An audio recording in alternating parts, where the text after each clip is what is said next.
untuk kekuatan daun itu memang vetsin biasanya. Nah, jadi vetsin bukan untuk masak kalau saya. Vetsin saya gunakan untuk bumbu anggrek gitu.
Selamat siang, selamat bertemu lagi di Botani Channel. Semoga siang ini para pencinta Botani Channel atau sahabat tani semua dalam keadaan sehat walafiat ya. Siang ini saya ingin menjawab salah satu pertanyaan yang pernah disampaikan. Kok bunga saya bunda nggak pernah, bunga anggrek saya kok nggak berbunga-bunga lagi, kok bunga anggrek saya kok sulit berbunga. Saya ingin menanam anggrek tapi rasanya untuk perawatannya begitu repot gitu. Nah, untuk itu saya ingin memberikan salah satu solusi ya, mungkin untuk para pecinta anggrek pemula yang ingin menanam anggrek. Ini bisa menanam anggrek dendrobium, karena anggrek dendrobium ini anggrek yang rajin berbunga dan mudah perawatannya. Selain itu dia memiliki varietasnya sangat banyak ya, warnanya juga banyak, kemudian dia berbunganya juga cukup lama. Jadi bila dia berbunga dia tahan bunganya berkisar antara 1 sampai 3 bulan gitu. Tapi kita juga mungkin memang tetap harus ada perawatan tapi tidak terlalu rumit. Oke, kita bahas dulu ya dengan anggrek dendrobium ini. Kebetulan ini anggrek dendrobium yang saya miliki, yang saya tempatkan di dalam pot itu sedang berbunga. Nah, anggrek ini saya grouping dalam satu buah pot yang lumayan cukup besar. Waktu itu saya masukin memang beberapa dendrobium ya, situ di grouping. Jadi dia memang berwarna macam-macam nih jadinya dalam satu pot, jadi cantik ya. Dan kebetulan bermekarannya bersamaan. Nah, syarat bunga untuk anggrek dendrobium bisa rajin berbunga ini sebetulnya kita harus memperhatikan kehidupan atau apa yang diinginkan dari tanaman ini. Pertama, untuk anggrek dendrobium ini dia membutuhkan sinar matahari, cahayanya yang intensitasnya antara 50 sampai 60%. Ya, tuh lucu-lucu sekali ya bunganya, sampai menjuntai ke bawah dia. Jadi dia tidak bisa langsung kena sinar matahari, tapi sebaiknya kalau misalkan udaranya sangat panas, gunakanlah paranet ya. Atau seperti saya ini ditaruh di beranda yang kalau pagi hari dia kena sinar matahari pagi. Kemudian selain itu juga yang harus diperhatikan yaitu kelembaban udara ya. Jadi kelembaban udaranya biasanya kalau untuk dia bisa berbunga banyak itu sekitar di suhu udara antara 28 sampai 32. Jadi kebetulan di tempat saya ini pas ya, udaranya berkisar segitu. Jadi ini memang anggreknya sering berbunga, saya potong kemudian berbunga kembali. Jadi dalam setahun antara 1 sampai 2 kali berbunga. Jadi dia bergantian gitu. Jadi selalu ada bunganya. Kemudian mungkin untuk yang lainnya adalah penyiraman. Nah, untuk anggrek ini dia sebetulnya tiap hari harus disiram. Kalau saya di sini saya tiap hari saya siram dengan saya spray ya. Kalau biasanya pagi-pagi saya siram, itu cukup sehari sekali. Tapi kalau udara panas bisa lakukan penyiraman sehari 2 kali ya. Jadi kalau di tempat para pencinta botani channel udaranya sangat panas, lakukanlah pagi dan sore. Nah, kalau pagi kayak tadi jam 6 sampai jam 8 misalkan saya siram dengan cara disemprot kalau saya. Nah, kalau sorenya bisa dilakukan jam 15 sampai jam 17. Jadi jam 3 sampai jam 5 sore. Jangan terlalu sore, karena kalau sore nanti dikhawatirkan akan timbul jamur ya. Nah, kalau ada timbul jamur nanti merusak pertumbuhan tanamannya itu sendiri. Jadi memang untuk anggrek ini kalau misalkan dia ini agak tahan untuk kekurangan air ya. Tapi tetap kita harus disiram. Kalau anggrek-anggrek yang lainnya mungkin 2 hari atau 2 hari ya biasanya. Kalau anggrek bulan itu saya biasanya 2 hari sekali saya siram. Tapi kalau ini memang walaupun dia tahan, tapi karena dia kena sinar matahari pagi langsung, jadi saya siram tiap hari. Jadi kita bisa melihat kalau batangnya kokoh padat itu berarti cukup airnya nih, kayak gini. Batangnya kokoh dan padat, ini cukup air. Tapi kalau misalkan dia kelihatannya kisut-kisut, itu kurangan air gitu. Nah, untuk pemupukan juga saya lakukan ya, karena kalau dengan tanaman ingin berbunga banyak seperti ini, saya lakukan pemupukan. Ada yang menggunakan NPK ya, tapi saya tidak menggunakan NPK di sini. Saya menggunakannya Dekastar.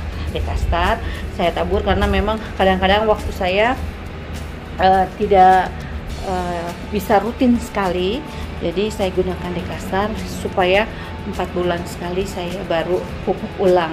Hanya di tengah-tengah misalkan per minggunya itu biasanya saya campur dengan yang dicampur di siraman semprotan air, misalkan dengan vetsin atau sasa atau misalkan dengan gelumor gitu. Biasanya gitu kalau lagi ada kesempatan waktu begitu. Tapi kalaupun enggak ya saya rasa dengan ada Dekastar di situ mungkin sudah cukup ya. Tapi hanya untuk kekuatan daun itu memang vetsin biasanya. Nah, jadi vetsin bukan untuk masak. Kalau saya vetsin saya gunakan untuk bumbu anggrek gitu. Selanjutnya mungkin kalau di bunga biasanya untuk bunga dendrobium ini, kalau yang bunganya masih kecil itu dia tidak akan berbunga dulu ya, karena kita harus pupuk dulu dengan pupuk daun, juga pupuk akar dulu. Nanti bila mana dia sudah dewasa, biasanya itu kalau dewasa itu sekitar setahunan ya, sekitar setahunan dia bisa muncul kuncup bunganya gitu. Karena setelah setahun, setelah kita pupuk, kasih pemberian nutrisi untuk akar dan daun dan batang, nah nanti baru kita kasih pupuk pembungaan gitu. Nah, kalau udah dewasa baru kasih pupuk pembungaan, sehingga dia nanti akan tumbuh bunga-bunga seperti ini. Nah, nanti kalau udah seperti ini sih tinggal dipupuk kayak gitu tadi, pupuk campuran Dekastar ya. Selanjutnya mungkin untuk biar tanamannya anggrek berbunga banyak seperti ini, kita lakukan penempatannya, ditempatkan saya seperti ini, ditempatkan di beranda luar sehingga dia aliran udaranya cukup ya, cukup bagus. Jadi selain sinar mataharinya cukup, dia juga dapat aliran udara yang cukup. Media tanam yang digunakan oleh saya adalah pecahan, biasanya ya, ini kalau saya sih cacahan pakis ya, cacahan pakis. Tapi kalau yang lain ada juga yang menggunakan pecahan batu merah kemudian ditambah cacahan pakis. Itu maksudnya apa?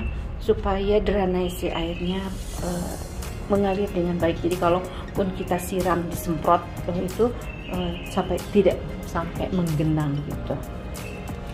Selanjutnya yang lain mungkin penggantian pot nih, penggantian pot yang harus dilakukan bila mana tanamannya sudah banyak ya, sudah potnya, misalkan potnya sudah kelihatan padat, tunas barunya udah penuh, kemudian sudah tidak dapat menampung akar, biasanya kan suka keluar akarnya apa gimana. Nah juga misalkan ada pertumbuhan lumut gitu misalkan, atau mungkin media tanamnya hancur lapuk, nah itu kita harus ganti. Jadi kita harus lihat, tidak ada waktu berkala sih harus berapa kali gitu dalam 1 tahun, enggak, kita lihat aja kondisinya seperti tadi saya sebutkan tadi. Kalau misalkan sudah akarnya sudah keluar atau terlalu banyak lumut atau media tanam tadi hancur atau lapuk, baru kita ganti. Tapi harus hati-hati, jangan sampai terganggu akarnya pas pada waktu pemindahan ke pot yang lebih besar tentunya ya. Terus selanjutnya mungkin yang perlu diingat mungkin untuk para para pencinta anggrek, pastikan anggrek ini anggrek dendro ini selalu sehat ya. Selalu sehat maksudnya gimana? Kalau misalkan ada hama atau apa, kayak waktu itu saya yang satu lagi, yang dalam pot satu lagi dia tidak berbunga, ternyata anggreknya itu ditumbuhin oleh gulma-gulma. Nah kita paksa harus bersihkan dulu gulma-gulmanya, kita ganti medianya sehingga sekarang dia mulai berbunga lagi meskipun masih sedikit ya, tidak seperti yang ini. Dan waktu itu nampaknya penempatan bunganya tidak di tempat yang agak panas dia, jadi kurang sinar matahari sehingga yang ini di pojok sebelah sini berbunga bagus, sementara pojok sebelah kiri dia bunganya hanya sedikit gitu ya, 3 bunga atau 4 tangkai gitu. Buat saya itu kurang, jadi saya bongkar waktu itu dan sekarang dia sudah mulai kelihatan segar lagi. Nah untuk tadi biar anggreknya selain mencegah hama, gulma atau serangga ya, kalau gulma tadi kita bersihkan, kita bongkar ya.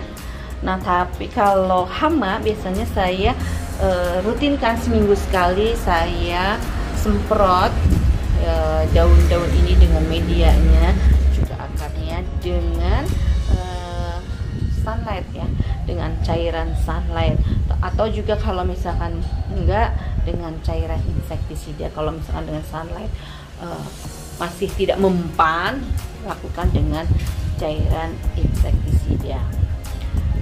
Itu bisa lakukanlah sebulan sekali ya, tapi kalau cairan sunlight 2 minggu sekali juga bisa. Nah mungkin itu sedikit tips untuk anggrek dendrobium yang begini banyak variasinya. Nah yang ini agak coklat ya, coklat semburat, ada ungu di tengahnya. Cuman memang anggrek dendrobium ini biasanya akan muncul dia di puncak ya, tapi yang ini enggak nih, tuh di belakangnya seperti ini. Jadi nanti kalau misalkan habis, kita potong aja langsung di sini. potong di sini biar dia nanti menumbuhkan, muncul kuncup baru seperti ini nih. Ini kuncup barunya. Itu saya potong di bawah. Nah, ini saya potong keluar sekarang di yang sebelahnya, sebelah sini tuh. Jadi gitu. Jadi kita rajin, kalau rajin potong, nanti akan digantikan dengan yang lainnya. Seperti ini nih, saya potong, nanti di yang sebelahnya dia keluar. Ini yang ungu Fanta, ini ungu apa? Ungu semburat kuning apa putih ya. Ungunya ungu agak muda sekali. Terus ini yang ini kuning, ada ungu dan coklatnya ya. Ini kuning coklat ya, ini coklat tapi beda ya, walaupun ini sama tapi beda tuh. Ini ada coklat banget, ini ungu, kemudian ini agak ungu juga nih. Jadi memang banyak sekali macam dan jenisnya ya, varietasnya. Oke, mungkin ini salah satu solusi yang ingin menanam anggrek, yang anggreknya mudah hidup dan tidak terlalu ribet perawatannya. Cuman ya itu tadi disiram ya, harus disiram tiap hari kalau ini justru karena dia membutuhkan air ya. Tapi tetap aja kalau enggak ya diraba, seperti saya bilang diraba. Kalau memang sudah kering, siram. Oke, terima kasih sudah menonton Hutan Channel. Semoga ini bermanfaat, semoga ini menambah wawasan dan menambah kecintaan kita terhadap anggrek-anggrek kita dan tanaman-tanaman kita lainnya. Sehat terus, bahagia selalu, semangat, selamat beraktivitas ya. Jangan lupa share, like, dan subscribe. Terima kasih. Assalamualaikum. Selamat bertani ya, selamat bertanam.